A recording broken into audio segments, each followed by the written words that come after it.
Hello everyone, this is Anita Gupta. Welcome back to my channel. आज का हमारा टॉपिक है क्लास 4th एसएसटी का वाटर रिसोर्सेज। सो आइए हम अपना टॉपिक बिना टाइम वेस्ट किए स्टार्ट करते हैं। सबसे पहले हम पढ़ते हैं वाटर की इम्पॉर्टेंस के बारे में। एज़ वी ऑल नो कि वाटर हमारे लिए कितना ज़रूरी है, हमारी पूरी अर्थ के लिए कितना ज़रूरी होता है, पीने के लिए, खाना बनाने के लिए, साफ़ सफाई करने के लिए और बहुत सारे जो हम डे टू डे लाइफ में काम करते हैं सभी के लिए वाटर बहुत ही ज़रूरी होता है। अगर हम पानी को खेतों तक नहीं पहुंचाएंगे तो फसलें हमारी नहीं उग सकती। तो फसलें उगाने के लिए भी हमें पानी की ज़रूरत है, क्योंकि फसलें नहीं होंगी तो हमें खाना भी नहीं मिलेगा। लिविंग थिंग्स बिना पानी के सरवाइव नहीं कर सकते। अब हम कहते हैं कि हमारी अर्थ पर इतना सारा पानी है तो पानी की कमी क्यों पड़ जाती है? तो नियरली 97% वाटर हमारी अर्थ पर ऐसा है जो या तो ओशियंस में है या सीज़ में। और ओशियन वाटर जो होता है वो सॉल्टी होता है और इसको हम डोमेस्टिक पर्पस के लिए या फिर एग्रीकल्चर पर्पस के लिए यूज़ नहीं कर सकते।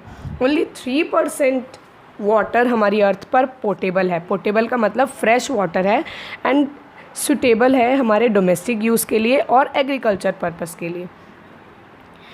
अगर हम बात करें सोर्सेज ऑफ फ्रेश वाटर की तो rivers, lakes, underground water, snow, ये सारे हमारे फ्रेश वाटर के सोर्सेज हैं। इनमें रेन वाटर मेन सोर्स माना जाता है हमारे फ्रेश वाटर का।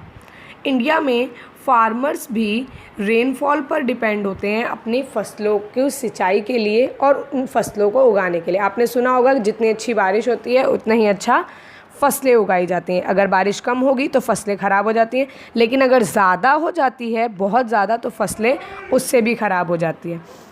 रेनफॉल पूरे भारत में एक जैसा नहीं होता, कहीं कम होता है, कहीं ज़्यादा होता है। अगर हम बात करें इंडिया में ही मेघालय एक जगह है जहाँ पर बहुत ज़्यादा बारिश होती है, हैवी रेनफॉल होता है, वाइल सम प्लेसेस जैसे कि डेजर्ट इन राजस्थान, यहाँ पर बहुत थोड़ी सी बारिश होती है या ये कहीं बारिश ना के बराबर होती है।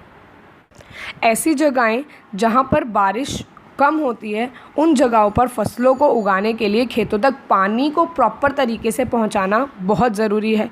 अब पानी की सप्लाई, वाटर सप्लाई अच्छी हो, इसके लिए हमें ज़रूरत है कि हमारा इरिगेशन सिस्टम डेवलप होना चाहिए।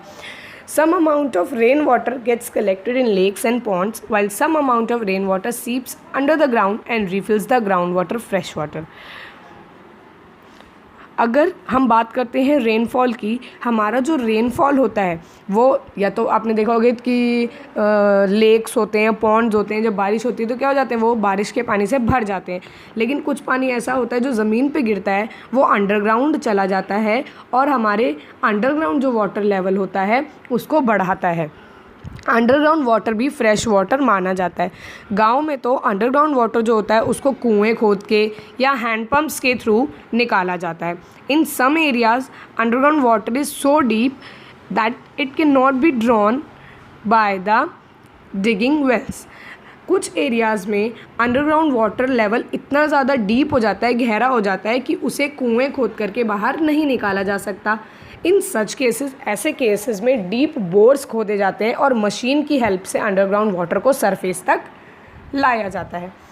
Rain water is collected in huge tanks और पॉन्ड्स, जिसको हम फिर इरिगेशन के लिए यूज़ करते हैं।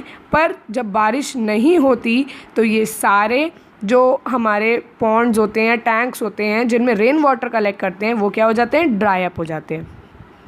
ओके, नेक्स्ट हम बात करते हैं अपने डैम्स की। डैम जिन्हें हम मल्टीपर्पज़ प्रोजेक्ट भी बोलते हैं, डैम्स फॉर इरिगेशन। सबसे पहले हम बात करते हैं डैम्स हमारी इरिगेशन में कैसे हेल्प करते हैं। सबसे पहले डैम होता क्या है? In some places big walls are built across a river to stop the water from flowing. बहुत सी जगहों पर क्या होता है, नदी के ऊपर बहुत बड़ी बड़ी दीवारें बना दी जाती हैं ताकि पानी को आगे बहने से, फ्लो होने से रोका जा सके, और इन्हीं दीवारों को हम डैम्स बोलते हैं। River water that is stopped, जो हमारे डैम के बिहाइंड पीछे स्टोर हो जाता है पानी रिवर का, वो एक आर्टिफिशियल लेक बन जाती है जिसे रिजर्वायर भी कहा जाता है। जो वाटर डैम्स के पीछे स्टोर हो जाता है आर्टिफिशियल लेक्स में, उसको खेतों में इरिगेशन के लिए इस्तेमाल किया जाता है। खेतों तक इस पानी को स्मॉल चैनल्स के थ्रू पहुंचाया जाता है, जिन्हें हम कैनाल्स बोलते हैं। इंदिरा गांधी कैनाल इंडिया के अंदर इसका एक बहुत अच्छा एग्जाम्पल है। अब हम बात करते हैं डैम्स की, जो हाइड्रो इलेक्ट्रिसिटी प्रोड्यूस करने में कैसे हमारी मदद करते हैं। तो डैम्स के अपने स्पेशल ओपनिंग या गेट्स होते हैं। जब वाटर लेवल डैम्स की एक सर्टेन हाइट तक पहुंच जाता है तो इन गेट्स को ओपन कर दिया जाता है और फिर पानी एक बहुत ही ऊंचाई से नीचे की तरफ गिरता है। इतनी ऊंचाई से जब पानी नीचे गिरता है तो उसमें एक ट्रिमेंडियस एनर्जी होती है और उसके अंदर जो फोर्स होता है पानी के गिरने का, उसकी मदद से, उसकी हेल्प से हैवी टर्बाइंस मूव करते हैं इन अ सर्कुलर मोशन और उससे हमारी इलेक्ट्रिसिटी प्रोड्यूस होती है। अब हम बात करेंगे कि हमारे जो डैम्स हैं वो कैसे हमारी हेल्प करते हैं या वाटर को हम कैसे कंजर्व कर सकते हैं, इन सब चीज़ों के बारे में, लेकिन हमारी नेक्स्ट वीडियो में। आज के लिए टॉपिक इतना ही था। आई होप आप सभी को आज का टॉपिक अच्छे से समझ में आया होगा।